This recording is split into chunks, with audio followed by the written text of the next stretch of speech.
पढ़ रहे थे हमारा चैप्टर नंबर 8 पढ़ रहे थे। और चैप्टर नंबर 8 में हमने बोला था कि चैप्टर नंबर 8 में हमने उर्वरक जो थे उनका वर्गीकरण पढ़ लिया था। अब हम यूरिया पढ़ने जा रहे हैं। यूरिया पढ़ने से पहले यूरिया के बारे में थोड़ी चीज़ें समझ लेते हैं।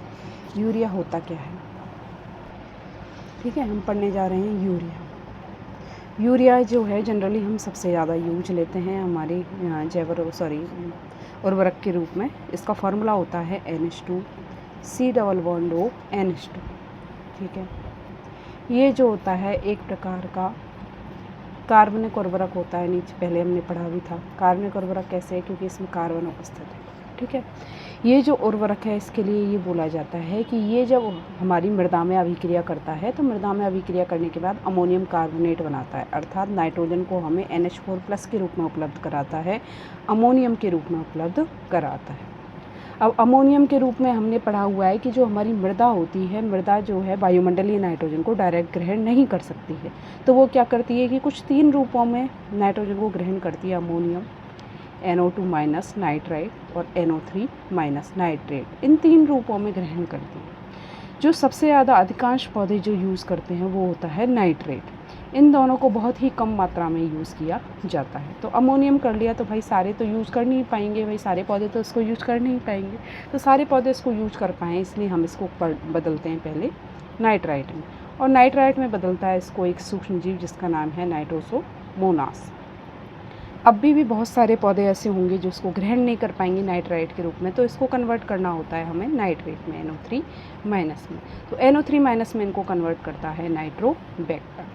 और जैसे ये NO3- में कन्वर्ट हो गए, नाइट्रेट में कन्वर्ट हो गए, तो सारे जो पौधे हैं इस अमोनिया को इस जो नाइट्रोजन युक्त उर्वरक है इसको उपलब्ध करा पाएंगे। सारे जो मृदा है उसे आसानी से अवशोषित कर लेगी और सारे पौधों के लिए नाइट्रोजन उपलब्ध हो जाएगी। कुछ चीज़ें हैं जो हमें पढ़नी होगी भाई कि इसमें कितने % नाइट्रोजन होता है। 46% नाइट्रोजन होता है। इसमें देखो एक चीज़ आएगी बाईयूरेट। बाईयूरेट का मतलब है कि जब हम यूरिया बना रहे थे तो यूरिया बनाते समय हमने यदि ज़्यादा गर्म कर लिया तो जो हमारी यूरिया है उसके 2 अणु मिल जाते हैं, 2 अणु जो मिलकर बाईयूरेट बना देते हैं। तो हमारा जो यूरिया है जिसको हम खाद के रूप में यूज़ कर रहे हैं तो उसमें कुछ मात्रा में बाईयूरेट होता है, और जितना ज़्यादा मात्रा में बाईयूरेट होता है वो यूरिया उतना ही ज़्यादा विषैला होता है। तो हमें ऐसा यूरिया चूज़ करना है जिसमें बाईयूरेट की मात्रा कम से कम हो। अब देखो हम बुक में से पढ़ना शुरू कर रहे हैं। क्या बोल रहे हैं, यूरिया भारत में किसानों द्वारा सबसे ज़्यादा उपयोग में लाए जाने वाला उर्वरक है। संपूर्ण नाइट्रोजन का 90% से अधिक भाग यूरिया के रूप में कारखानों में निर्मित होता है। मतलब यदि हमें नाइट्रोजन युक्त उर्वरक लेना होता है तो 90% लोग हम इसी को यूज़ लेते हैं। यूरिया एक कार्बनिक उर्वरक है, बता चुके हैं, क्योंकि कार्बन है इसमें। इसका सूत्र भी बता चुके हैं, NH2CO NH2। इसमें जो मुख्य नाइट्रोजन है वो किस रूप में होती है, अमाइड के रूप में होती है। संगठन की बात करें, नंबर 1 संगठन यूरिया का उर्वरक नियंत्रण अध्यादेश 1957 के अनुसार विशिष्ट विवरण निम्नानुसार। क्या विशिष्ट विवरण है भाई कि नमी जो होगी, इसकी नमी की मात्रा की बात करेंगे। नमी जो होगी वो कुल भार का अधिकतम कितना होगी भाई, कुल भार का इसको होगी वो 1%। यदि नमी युक्त है तो वो 1% होगा। नाइट्रोजन की कुल मात्रा 46% तक इसमें मानी जाएगी। और बाईयूरेट की प्रतिशतता 1.5 अधिकतम, इससे ज़्यादा हो गई तो ये विषैला हो जाता है। तो अधिकतम कितनी होनी चाहिए, 1.5%। गोलाकार कणों को IS छलनी 320 से गुजारा जाए। देखो छलनी होती है एक, जिसमें जो छेद है ना उनके माप होते हैं, तो इसको 320 से गुजारा जाता है तो गुजर जाता है, तो ये गोल आकार का होता है। तो ये तो संगठन की बात हो गई। अब हम बात करें गुणों की बात करें तो देखो ये लिखा हुआ है पहला कि सफ़ेद दानेदार होता है, जल में घुलनशील होता है और नमी शीघ्र पकड़ लेता है। मतलब इसमें यदि थोड़ी सी भी बारिश का मौसम हुआ तो ये सीला ना जाएगी, इसमें नमी को शीघ्र पकड़ लेगा। और किसमें कितने % नाइट्रोजन होती है, 46% नाइट्रोजन होती है। ये तो होगी इसकी गुणों की बात। अब बोल रहे हैं मृदा में अभिक्रिया। तो देखो सिंपली मृदा में तुम्हें यही अभिक्रिया याद रखनी है कि यूरिया जो होता है इसमें एमाइड होता है, ठीक है। एमाइड होता है, जैसे यूरिया मिट्टी में अभिक्रिया करता है तो ये अमोनियम कार्बोनेट बनाता है, NH4CO3 NH4 का होल ट्वाइस CO3। तो हमें किस रूप में उपलब्ध होती है जो नाइट्रोजन है वो NH4+ के रूप में उपलब्ध होती है। तो NH4+ के रूप में जैसे ही उपलब्ध होगी अमोनियम सब पौधों के लिए आवश्यक नहीं होती है, इसलिए नाइट्रोसोमोनास इसको किस में कन्वर्ट कर देता है, नाइट्राइट में कन्वर्ट कर देता है, Na2- में। नाइट्रोसोमोनास हमें पता है सूक्ष्म जीव है एक प्रकार का जो मृदा में पाया जाता है। अब नाइट्राइट भी सबको उपयोगी नहीं होती है, तो नाइट्रोबैक्टर इसको किस में कन्वर्ट कर देता है, नाइट्रेट में कन्वर्ट कर देता है। तो पूरी थ्योरी में यही लिखा हुआ है, ज़्यादा दिमाग लगाना नहीं है हमें, सेम चीज़ है। मृदा में यूरिया का प्रयोग करते समय नमी के संपर्क में आने पर ये पूर्णतः घुल जाता है। इसमें नाइट्रोजन एमाइड के रूप में होती है जिसका उपयोग पौधे नहीं कर पाते हैं। इसलिए मृदा में कौन सा एंजाइम भाई, यूरिएज एंजाइम की उपस्थिति में सूक्ष्म जीवों से क्रिया करके किस में कन्वर्ट हो गया है, अमोनियम कार्बोनेट। ज़्यादा दिमाग लगाना नहीं है।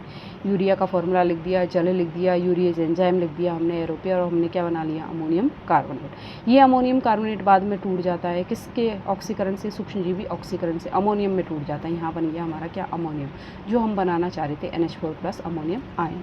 अब आगे देखेंगे कि इसका हम कैसे कैसे यूज़ लेंगे।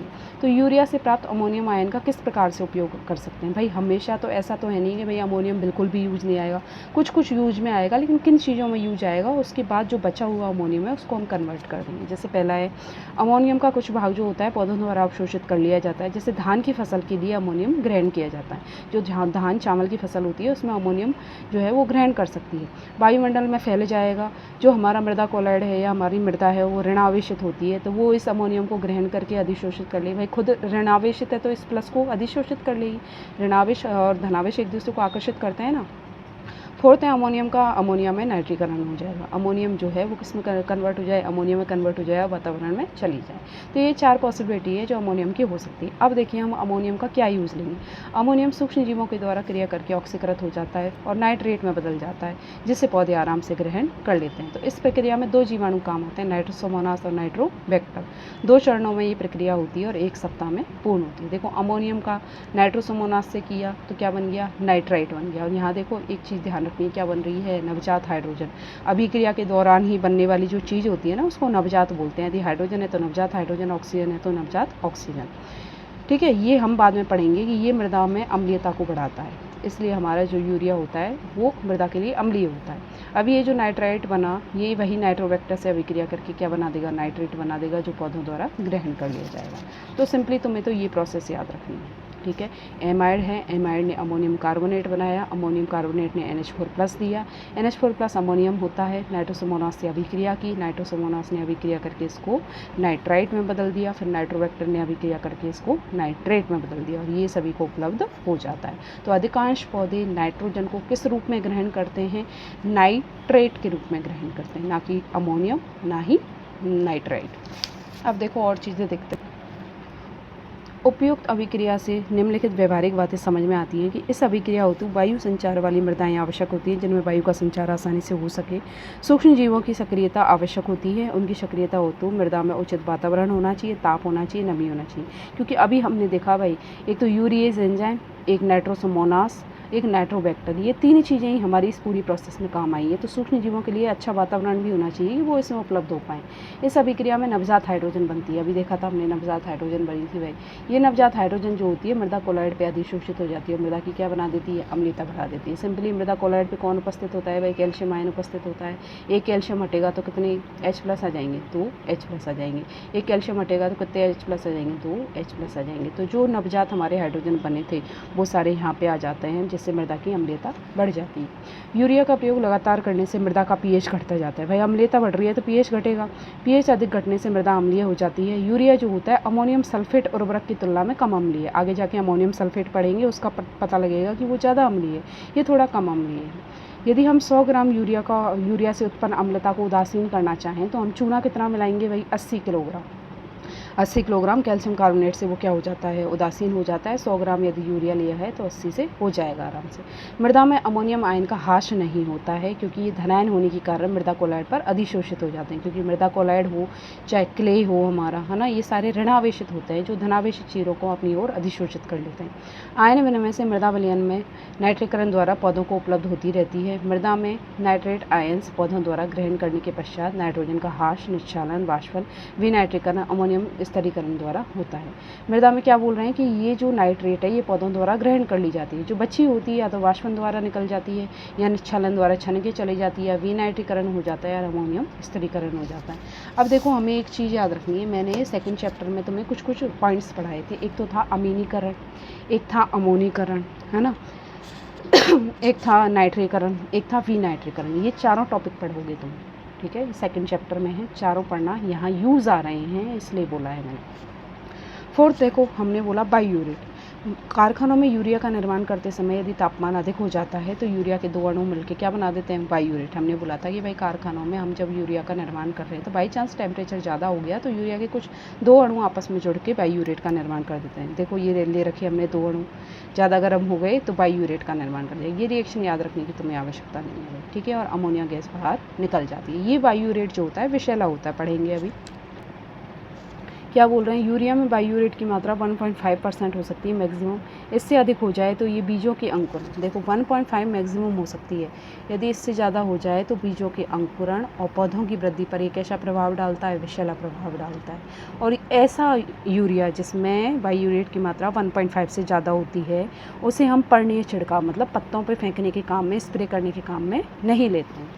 और हम फसलों पे कैसे यूज़ करेंगे यूरिया का, वो देखो मृदा एवं खड़ी फसल में इसका उपयोग किया जा सकता है, कीटनाशकों के साथ किया जा सकता है, पत्तियों पे छिड़काव के साथ भी किया जा सकता है। बायूरेट है तो नहीं करेंगे छिड़काव, लेकिन जनरली होगा तो पत्तियों के ऊपर छिड़काव करके प्रभावशाली बनाया जा सकता है।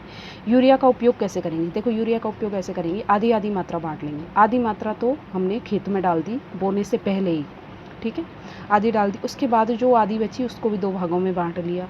एक पहली आधी थी उसको तो फसल वृद्धि के समय जब फसल बढ़ रही हो तब डाल दिया। एक तब डाली मात्रा जब फूल पत्तियां उगने लगी हो तब। तो यूरिया का प्रयोग फसल में आधी मात्रा बोते समय तथा शेष आधी मात्रा 2 हिस्सों में बांटकर, एक भाग फसल वृद्धि के समय, दूसरा भाग फूल एवं कलियों को बनाते समय। सभी प्रकार की फसलों होती है प्रभावशाली एवं लाभदायक है। शुष्क खेती की फसलों में पर्णीय छिड़काव द्वारा नाइट्रोजन को आसान एवं लाभदायक बनाता है। 2% से अधिक यदि बायूरेट है तो इसको फसलों में डालने से कुप्रभाव पड़ता है, तो अच्छी क्वालिटी का यूरिया डालना आवश्यक है भाई। यदि हम इसको गंधक, नीम की खली या लाख में मिला दें तो यूरिया की जो घुलनशीलता है वो कम हो जाती है और डालने पर ये पौधों को धीरे धीरे नाइट्रोजन उपलब्ध कराता है।